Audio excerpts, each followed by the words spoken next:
All right, everybody, welcome to the Bad Fan Podcast, Episode 3. I am your host, Cole Carter. Today, I am welcomed by my good friends once again, Brandon Pasnick and Stephen Curl. Gentlemen, how are we today? Doing great. It's a beautiful Monday. Great weekend of soccer. And Villa wins finally, so I feel great. Let's go, Steve. What's up? Feeling lively. United started their first step toward MLS Cup on the weekend, and Don Dwyer's back, so I'm couldn't be happier. Yeah, apparently Don Dwyer, I think he's gone 2 years without scoring a goal. Man scores coming on for Luis Araujo in like the 20th minute. Nothing better than that, really. Well, last time Steven joined us, and we feel like the man should introduce himself a bit, talk about his fandom, teams he supports, and why he wants to be on the podcast. We'll take a second to do that. Steve, tell us about yourself, how you got involved with this, and what kind of fandom do you support? Yeah, I'm Steven, 24 years old, and I have I love Atlanta United. Live here downtown, walking distance from the stadium. Fell in love with the team with my two former roommates here. Whole house did. So, yeah, United through. Also a Tottenham fan, along with my good friend here, Cole Carter. Yes, Started supporting them a little bit after Cole, probably around my junior year of high school, something like that. I went to it's got my first like fake jersey there. Jurgen's had some U.S. national team history. Some U.S. players on Tottenham. Clinton Dempsey, one of my favorite players. Actually having success in the Premier League is big. So, but anyways, Tottenham fan. With the boys, I got some Valencia gear that I'm probably be sporting on some future podcasts. yes, sir. But yeah, Forza Venezia. I would say for soccer wise, United, Tottenham, and Venezia. Of course, the boys. What makes you a good fit to be on the Bad Fan Podcast? I know we sort of talked about it Oh behind the my scenes, gosh. but I am the worst fan of all of my teams. I criticize them, I scold them, I yell at them, but I love them. So it's fitting that I'm a fan. Yep.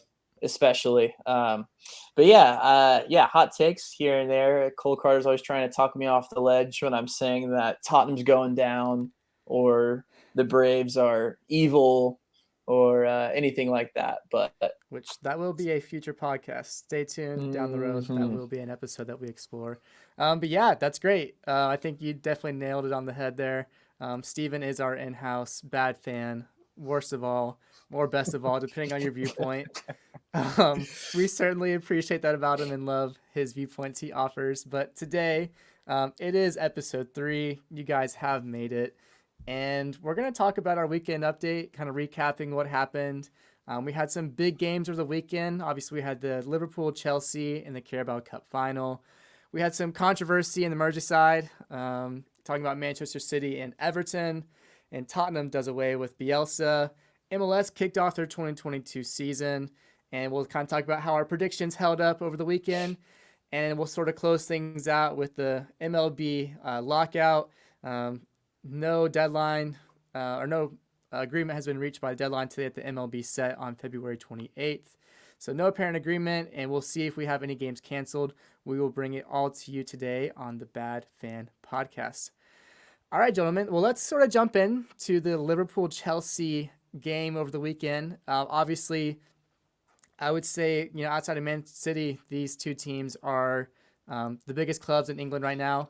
Chelsea coming off of a Champions League final, and they just won the Club World Cup. So they've already had some hardware within the past year, and Liverpool trying to get some hardware for the first time this season in England's first trophy. It was quite the spectacle. I was able to watch a lot of it. It was right before the Atlanta United Sporting Kansas City game, and it had everything that you could have wanted except goals. If you wanted goals, you did not watch the right game. But having 2 years with no fans in the stadiums, Sunday's match certainly felt right. I think you guys could definitely agree on this, that watching games with fake noises was not the move. It was just kind of sad. And so having fans back in the building really made for a good cup final. But both teams had plethora of chances, but really weren't able to break through. There's some controversy on a VAR. I think our referees calling a goal back for Liverpool. I saw Christian Pulisic and Mason Mount had some big missed chances for Chelsea. Yeah. But the final, did you guys have a chance to watch the shootout? I actually didn't. Steve, did you? If you want to call it that, yeah, I did have a chance to watch the shootout. It was beautiful. But I mean, we went all the way down to the keepers, and poor Kepa had to come into the game for penalties, which is supposed to be his forte, and the man was like undoubtedly nervous and just kicked the ball over the goal and skied it. So, what kind of reaction do we have? First trophy from England this season. Brendan, we'll start with you. I mean, maybe not watch the whole thing, but like some notes that we can take away from it. Yeah, I'm just surprised Man City wasn't in it. This seems like they won like 4 times in a row, right? Yeah, I think so. Like they just walk into the tournament every year and just it's theirs basically, or it has been the past couple of years. So having 2 new teams, of course, it's the other 2 best teams in the Premier League in England, and from all accounts, it was a really good game, except for goals, like you said. It's a ton of missed chances, and then the penalty shootout ends on the keeper. Sort of tragic, but if you're a neutral or just a soccer fan in general, like that's the drama, right? That's just so dramatic. That's what you want in a cup final. So that's really fun. But like I said, I didn't watch it, so maybe Steve can give a little bit more insight. Yeah, I mean, going into this game, I was kind of asking myself who needs this trophy more, and I'd probably say Chelsea. Liverpool just seems to me, Liverpool just seems to me, have won the Premier League and have won a Champions League coming off of late. And Tuchel, for whatever reason, maybe just being Chelsea, he's just been having a lot of pressure on him lately. But yeah, the shootout, I mean, Kepa getting subbed in the 120th minute after Mendy had a fantastic game. To me, it's hilarious. It seems just like Chelsea is stuck with this transfer fee in their mind that they have to play Kepa for some reason. And that was the whole reason why they brought in Mendy. And so it was almost like this redemption story that could have happened with Kepa refusing to get subbed off in the 2018 Carabao Cup Final with Sarri from this side. Yeah. It's like, I'm going to stay in and I'm going to save these penalties. He didn't save them then, and he didn't save them now. And I just don't know why Tuchel has him on the field in the first place when Chelsea could have really used this momentum. I'm not saying Mendy stays in the game, Chelsea wins the game, but Mendy's given you reasons, and Kepa has given you nothing. And it's almost poetic justice to have it come down to him skying it over the goal to lose the Carabao Cup Final single-handedly. It's you couldn't write it any better way. I mean, the more tragic thing is that we didn't get the chance to see both managers take penalties. The 12th man up, right? Tuchel versus Klopp. Could you imagine if they implemented that? You'd have like Roy Hodgson, like for Watford coming in, like trying to kick a penalty versus like Antonio Conte or something. That'd be amazing. That would be something to see. That seems like something the MLS would do. Yeah. Back in the day, revert to the old MLS penalties, please. Yeah. I think it's also worth mentioning Chelsea's in a little bit of a weird situation with their owner being, what is he, a Russian like gas or oil guy, right? He's a Russian oligarch. Yeah. And so him like stepping away from the club for, I don't know, however long that's going to be. Yeah. But he'll eventually come back, I'm sure. But they're sort of in a weird time. And I think going in, because they're still in Champions League and right, I'm not tripping. They're still in Champions League and they look good there. The Premier League, they're so and definitely top 3. It's just like it's a weird time. I feel like I'm with you, Steve. They definitely needed to win this one to keep that momentum going into this latter half of the season. Yeah, no, and I definitely want to make sure, without saying like anything too crazy, but obviously it is just crazy world events that even like Abramovich has been affected. We'll see how it does affect Chelsea, but it was really warming to see those moments like with Zinchenko and other Ukrainian like players throughout the league and throughout the world being honored, and some moments of silence and all that. Obviously, it's something that we're thinking about, and want to see come to an end. But there were other games this weekend besides Liverpool and Chelsea. We did have some league games. I think the most notable game aside from the Cup was the Man City Everton game. And Everton had a draw snatched away from them. VAR, as we've seen many a times, reigns supreme once again in the Premier League. The reigning champs and current league leaders, Man City, marched into Goodison Park over the weekend and pummeled a sliding Everton side who I think we've talked about might be in the relegation conversation, which, I think Everton see themselves as one of the bigger clubs in England, so that's definitely not something that they want to have happen. Obviously, they just brought in Lampard. But Stephen, what does this loss mean for Everton? And Brandon, right after him, what is your reaction to VAR's ruling? Stephen, we'll start with you. Well, it's not good. Everton's just been this tale of woe since I can remember right now, honestly. I think who was their manager a little while ago? It said 2 years or 3 years will be challenging for the Premier League. They had Ancelotti. Before Ancelotti, it was he's a shorter guy, dark hair. Martinez, the Belgian national team coach. So that was a couple of years ago. Before that, even maybe. I don't know, but I know it's just they're going the wrong direction. But yeah, I mean, that's the thing. Everton is one of those bigger clubs in England, and it is tragic to see them this far down on the table. Yeah. We were talking a little bit before the show. Again, I'm hitting panic button full force, but Brandon talked me off a little bit. But I mean, they got 2 games coming up here. They got Wolves and Newcastle, and Wolves have been a very good side. Absolutely. I can't see them beating Wolves, honestly. And then Newcastle is unique because beginning of the season, not too long ago, Newcastle was going down. Until Daddy Warbucks came in and bailed him out. But, you have Lampard losing his first league game against Newcastle. I'm curious to see if that plays in the back of their mind at all. They also got Tottenham as well. And if they come out of those 3 fixtures with no points, I'm hitting the panic button if people aren't already. Wow. Yeah, I think that's fair. Yeah, it is sad. They have a classic stadium, amazing fans, probably top 3, top 5. Just fan base, and they have great players on a lot of money. They've spent a lot of money in that team over the past 5 years, and this is just not, if they go down, I think they'll be bankrupt. There's just no way they'll be able to hang with FFP. There's no way they'll be able to hang with any of that. So I really hope that doesn't happen. Like I was saying earlier before we got on, they'll be fine. They just have too many good players.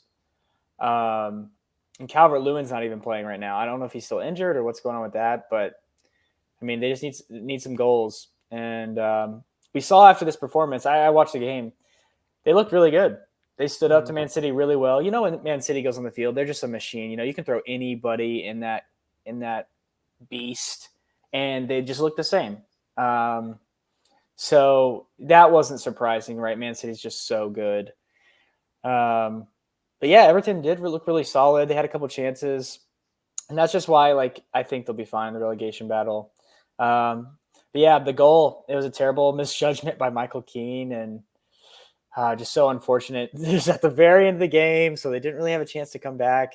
But Phil Foden put it away, and they got out of there. City got out of there with 3 points. But if we're talking about the VAR call, which is extremely controversial, immediately I thought it was a handball. And then on all of the reviews, it's obviously a handball. In the box, intentionally flailing his arm at it. I think he thought it might go to hit his chest, but is away from his body, unnatural. I think it hits the crease of his elbow. That's not jersey. That's not jersey, people. That is a handball. My favorite comment about it was Lampard in his post-game interview was I have a 3-year-old daughter at home, and she could have told you that was a handball. And it's just crazy. I don't even think they went to a proper review, or it was the referee didn't have a second opinion or something like that. No, he just got it in the ear. He didn't go over to the side and look at it himself, which is, I think it's just so weird. Just let him go look at it. If he decides, oh no, but you have some dude making the call who hasn't been in the game, hasn't whatever. And the other thing is, and this is a running thing in the Premier League is that the top 6 get all the calls, and this just furthers that. Like if if that's on the other end and Michael Keane hits it with the crease of his elbow, they're putting it on the spot and they're scoring a goal, right? Like that's just that's happening. I know it's an assumption, but like you know that would happen.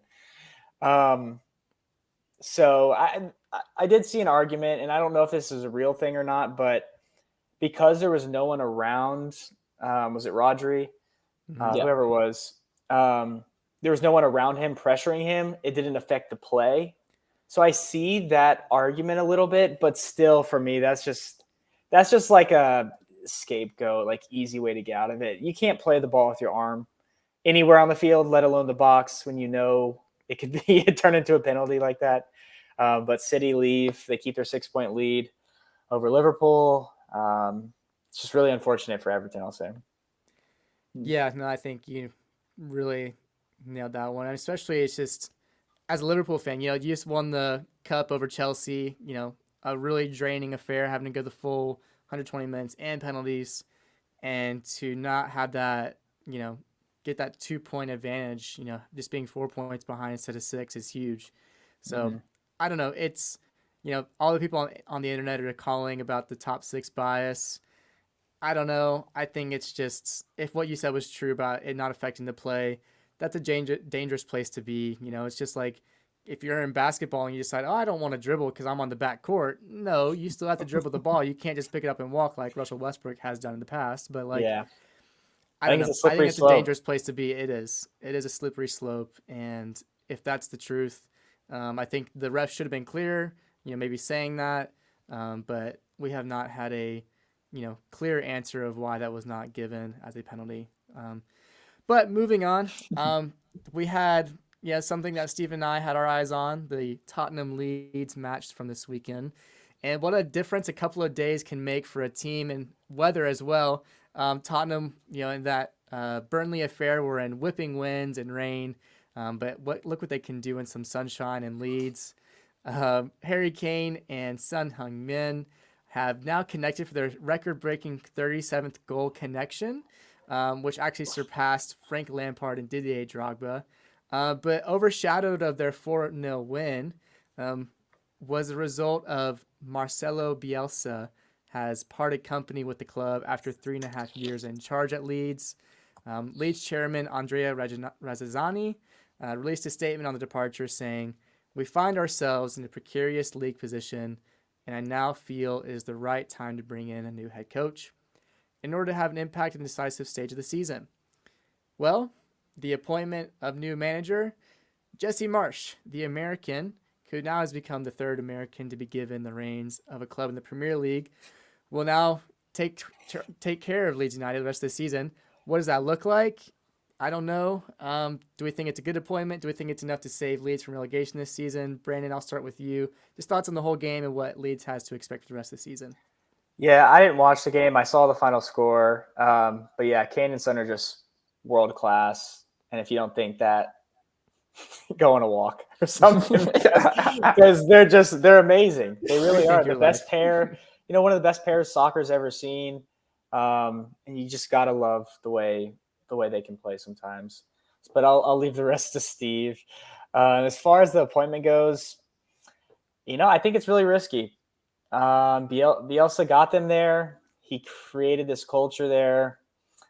But Jesse Marsch, he's a really good coach. He coached the New York Red Bulls, or the New Jersey Red Bulls. Yeah, not even New York. We'll always make fun of that. But they won the Supporter Shield in 2018. Unfortunately, they choked against Atlanta United in the playoffs, and that's when we went on to win the title. But all jokes aside, they were really good that year under him. He won Coach of the Year. He had the most winningest record for the club.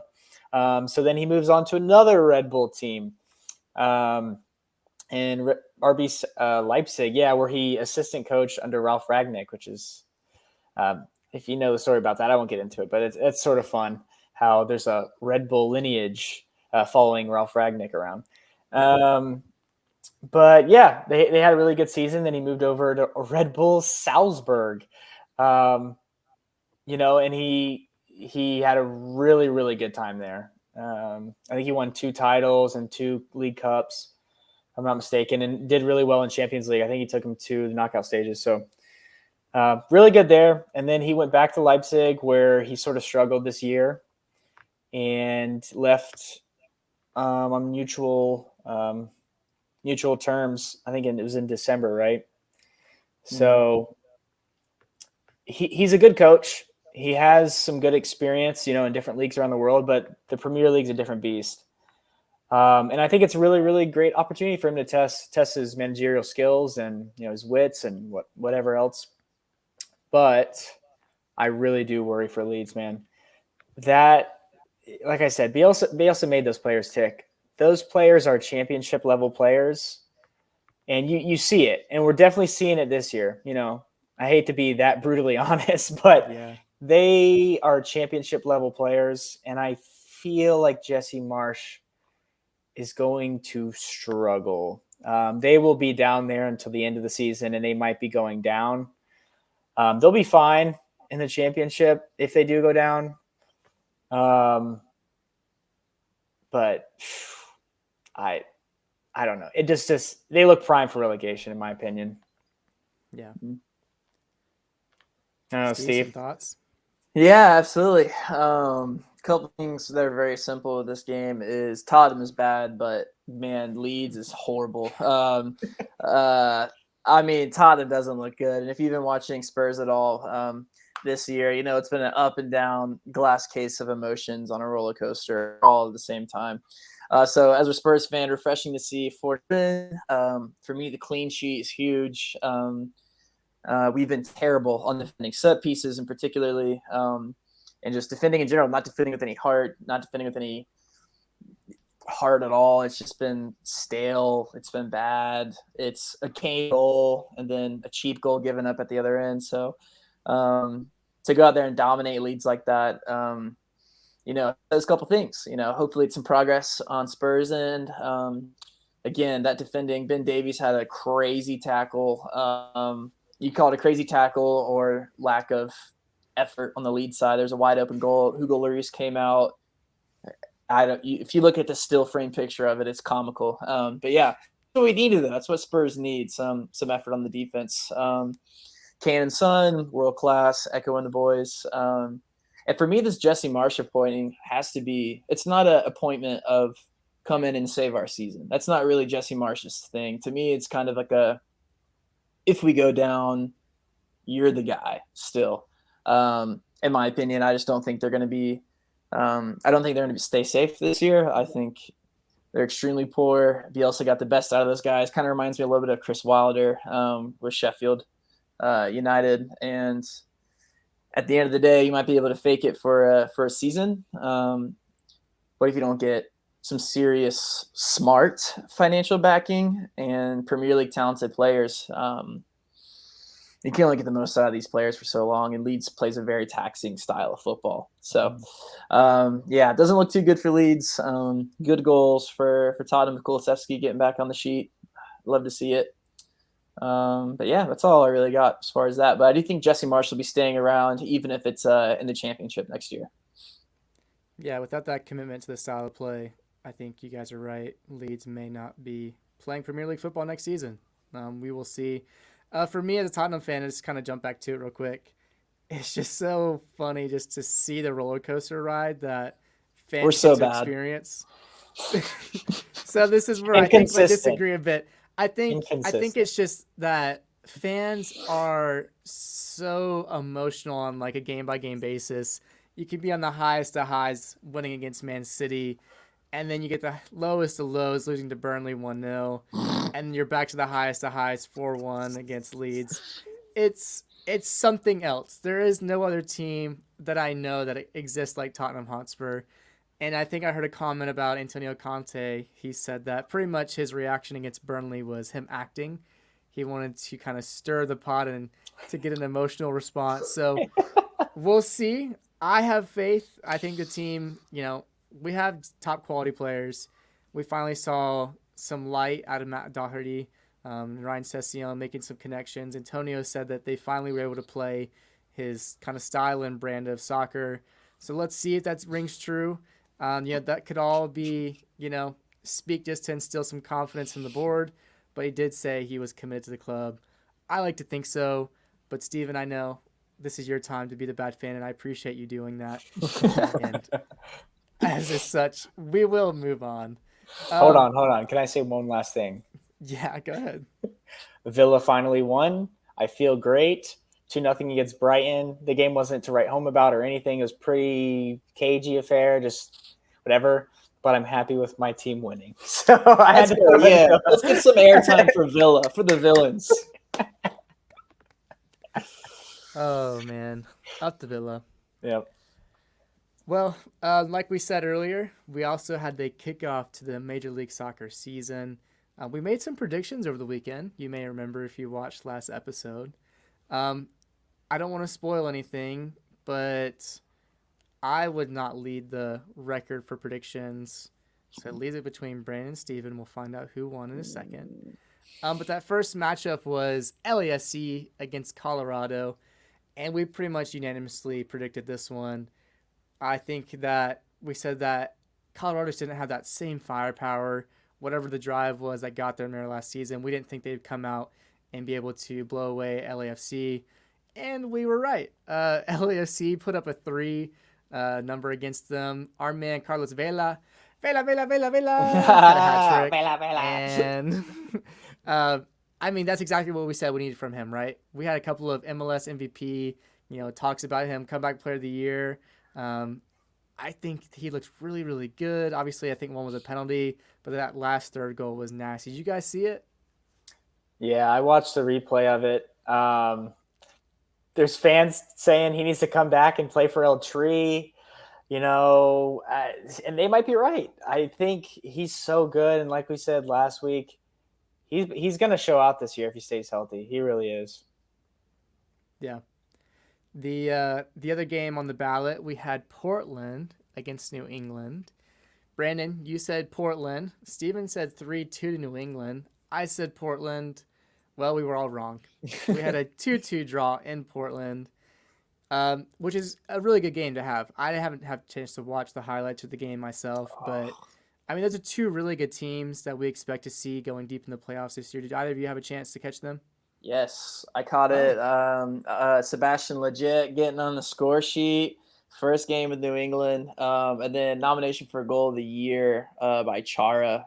It wasn't a cheap bicycle kick. It was a real one. And sometimes MLS likes to, on media and stuff, like blow up these just poor goalkeeping. But no, this was a legit real bicycle kick. The atmosphere was fantastic. Just two great teams that are going to go out and show out this year. Quick poll. Are you taking the Wayne Rooney bicycle kick in the Manchester Derby or Gareth Bale in the Champions League final, Brandon?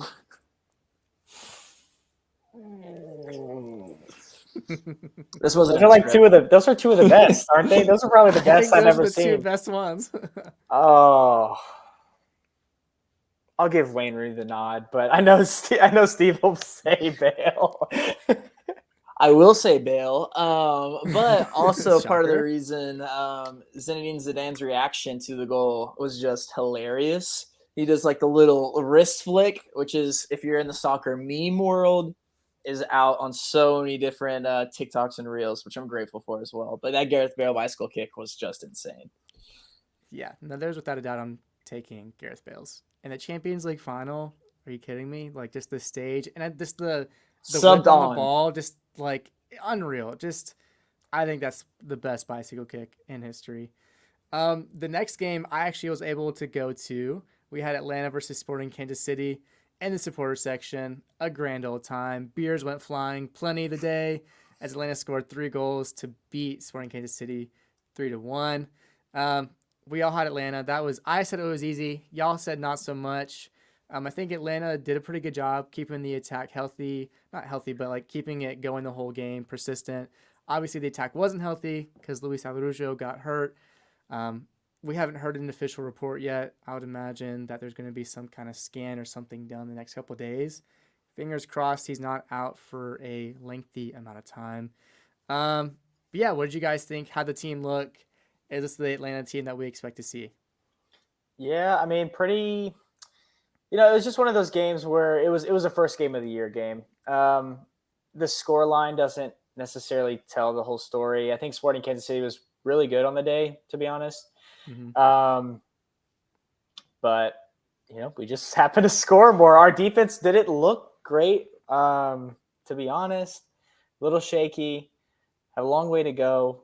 But Andrew Gutman and Dom Dwyer stepping up. I mean, it was really awesome to see. I mean, Gutman, I thought was the man of the match. I think Joseph kind of dropped back a bit, and I think he had those 2 assists, which, if that's his new role for this season, might be really beneficial to the team. We were still missing 3 players to visa issues. Marcelino Moreno didn't even start, so we really weren't even a full lineup, and yet we still put 3 in the back of the net, including MLS debut, Wiley coming in scoring in like the 80th something minute. What an awesome day for him. Steve, the 5 Stripes, thoughts on their performance yesterday?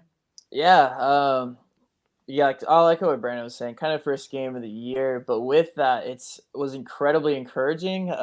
Some sloppiness here and there. George Campbell had some good moments, and he had some bad moments. Yep. But you're really excited after this first game if you're an Atlanta United fan. So many players weren't on the field, and so in the first game of the year, you're just gonna see some of that. Yeah, not really tidy football being played, but Josef Martinez did his best Harry Kane impersonation and passing the ball around the field, confident back heels, long balls, like you name it, man. And we looked good. We looked really good on the attacking foot. So excited to see when we get this whole team together. I'm curious. Really curious. I'd say Mateus Rossetto is my player that I'm like focused on, laser focused on this season. I really think he can have a breakout year. And if he's playing well, it's kind of one of those sneaky guys that you realize maybe when he's having good performances, kind of everything else kind of clicks on as well. So I think he'll be a huge part of Atlanta United going forward. Yeah, for sure. He'll definitely be a pivotal piece for that team. The most expensive roster in MLS. We'll see if it pays off for them this year. LA Galaxy hosting the MLS Cup champions, NYC FC. Late drama in this affair. Our guy Chicharito scoring, I think, the 89th minute. I literally last night, I was sitting down at dinner, had a TV in front of me. I sat down and was like, oh my gosh, like Chicharito just scored. What a winner. Thoughts? I think, Brandon, you might have watched it. Steven, I'm not sure what you saw. But our guy, we talked about him again, needing to have a season to impress, getting us started on the right foot, getting the win for his team.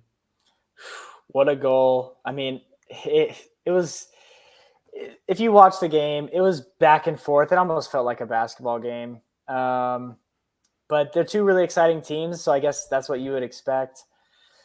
Yeah, I mean, it could have gone either way that day. It could have ended in a 0-0 draw. But Chicharito, of course, class act, just puts it in the top of the net, and it's history. Yeah, LA Galaxy and LAFC both getting wins on the weekend. I love to see it. It's heating up in LA. Chicharito, great last minute winning goal. NYCFC, you kind of saw with a lot of these CONCACAF Champions League teams. I think they all ended up losing, or not. Maybe not all losing, but yeah, Seattle not getting it done, and as well you have Seattle, New York. Who other teams were out there? Montreal didn't get it done.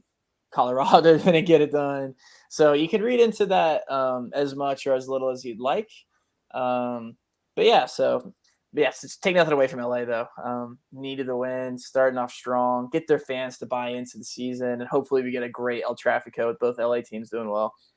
Yes, sir. And also, Steve was the first one, or the only one that predicted that one correctly. Brandon and I had NYCFC. Brandon had them winning easily, but here we are. You did. I mean, I wasn't going to bring it up, but... yeah, you even put in the comments in the last video. I saw they don't that need too. to see that. The last game that we talked about was Seattle versus Nashville, and just like Steven said, Seattle did not get the job done, and Nashville did. It was a rainy game. I mean, the fans looked miserable, just in their ponchos and jackets in the cold Seattle rain in February. Brandon, you had predicted a draw. If you had to pick a team, you said Seattle. Steve, you had a draw, and I had Seattle winning this one. But Nashville, upended all our predictions and came away with the 1-0 win. Brandon, you and I were sort of watching it together. What were your thoughts on the game?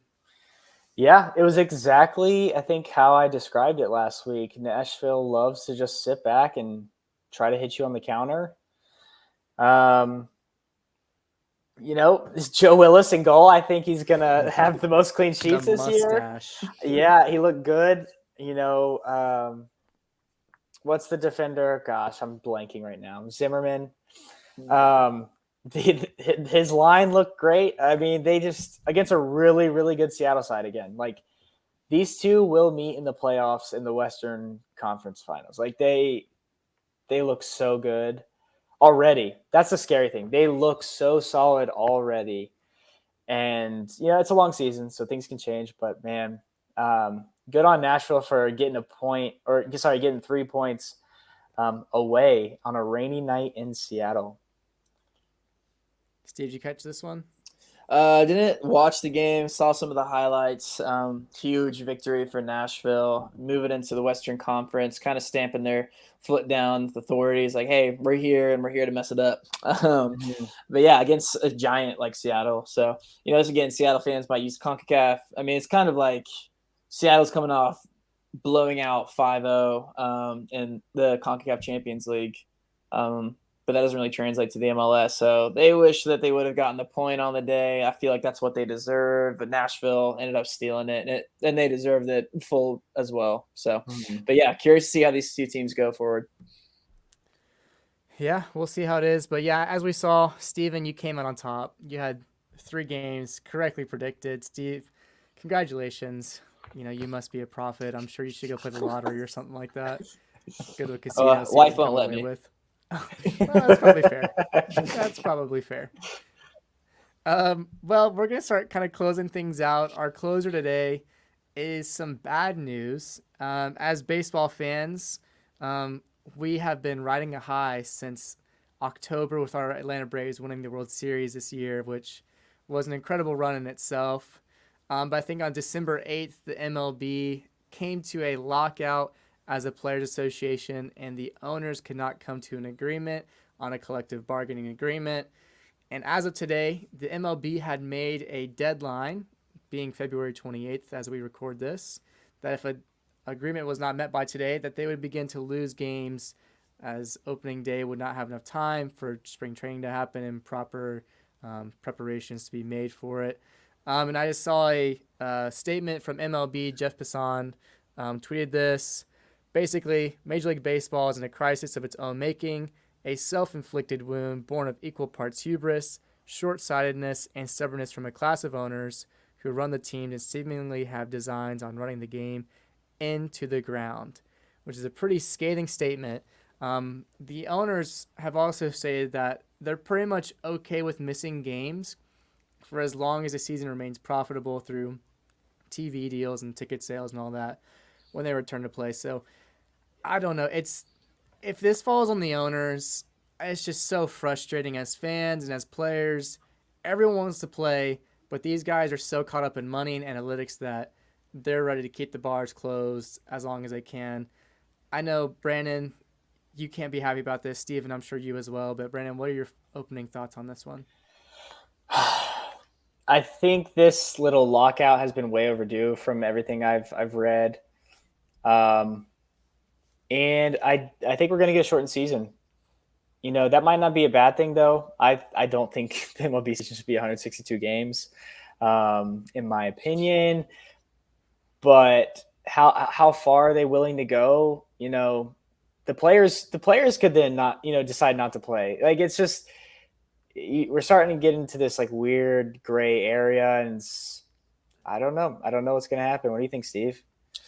Yeah, I mean, I just want to know if Freddie Freeman's not going to be a Brave as soon as possible. Honestly. That's what this lockout really is for me. But no, all jokes aside, yeah, it just sucks, honestly. Like pitchers and catchers report, you want to see the preseason interviews. As Braves fans, we want to see the team talk about the championship, talk about how to retain it. But no, it's just bad for baseball fans. So it's discouraging. I do think that this may result in shortened seasons. which I am for 162 games. It doesn't need to be that long, but I just love going to baseball games as much as I can. But yeah, so no, we'll see. Rob Manfred out for sure, and Jeff Passon's going to tell you like it is. Good friend of our friends, John Boy Media. And shout out John Boy. Shout out John Hire Boy us. Media. Hire us, please. But no, yeah. So no one really knows where this is going. I believe Manfred gave a quote as he was walking to his car and said, "We're working on it." So that's the only quotes we really have out of that camp. So you can take that with a grain of salt. Yeah, these guys are not instilling confidence in a deal getting done. I mean, I think they were at like 70 or 80 days since the lockout had happened. And at one point, they'd met 6 times in that amount of time. It's just been a joke. It's really like there's nothing that's showing that we're going to play baseball anytime soon. I do think we should be playing full seasons. And if they want to shorten it to like 150 just to make it even, I don't know. But there's no reason for this lockout to be happening. It's totally on the owners. Baseball I think is a unique sport, if I understand this correctly, that they don't totally show their revenue streams. And so these guys might just be sitting on a crap ton of money compared to other leagues, and they just don't want to show it. But really, the players just want the ability to have security in their jobs. And it sounds like the owners are not budging on giving them that. But, this is something we'll follow for as long as it goes on. We're hoping it doesn't. But this might be something that we talk about in reoccurring episodes. But for today, that pretty much wraps things up. Talking about MLS, it's back. Feels good to be back. Talking about some wins for our clubs, Atlanta United, Tottenham, and Villa. And hopefully we can start talking about Freddie Freeman signing a contract extension for the Atlanta Braves soon. That only we can pray. But yeah, stick around for more. The Bad Fan Podcast is here. We've been streaming on Tuesday and Friday so far. We hope to bring you guys more episodes. And remember to subscribe, to like, and most of all, we want some comments. We want some feedback. If you have some scathing things to say about Rob Manfred and why he should be fired as MLB commissioner, or if you think, there's going to be a certain team that's going to be relegated from the Premier League, or if your MLS club might actually make the playoffs this year. We want to know what you're thinking so that we can respond to you guys and create a community around here. But for today, I've been Cole Carter. He's been Brendan Patesnick. He's been Stephen Curl. And this has been the Bad Fan Podcast, Episode 3. We will see you guys next time. Signing off.